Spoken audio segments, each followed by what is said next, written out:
शेतकरी मित्र हो, आज आपण जवळपास जुलै महिन्यामध्ये झाडाची कलमं लावणे चालू आहे आपल्या शेतामध्ये.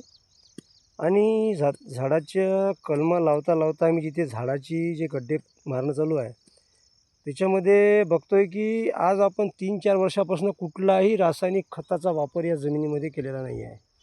आणि पूर्णपणे आपण जैविक शेतीचाच आपण याच्यामध्ये निविष्ठा वापरत असतो. त्याच्यामुळे होते काय की जमिनीमधले जे जीवजंतूचे जे प्रकार आहेत, त्याचा जो जीवनचक्रक्रम आहे तो वाढत जातो.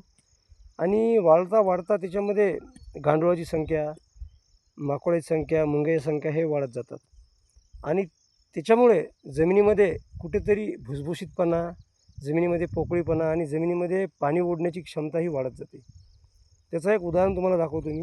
माझ्या शेतामध्ये हा बघा गांडूळ, हा दिसतो इथे. हा छोटासा गांडूळ नाही आहे, हा खूप मोठा गांडूळ आहे. हा तो आतमध्ये चालला आहे. हा बघा जमिनीमध्ये जात असताना त्याला आता त्याची साईज बघा. एवढा गांडूळ मी आतापर्यंत बघितलेला नाही आहे. पण आज रोजी आपल्याला हा पाहायला मिळत आहे. याचं हे उदाहरण आपल्या तुमच्या डोळ्यासमोर दाखवत आहे.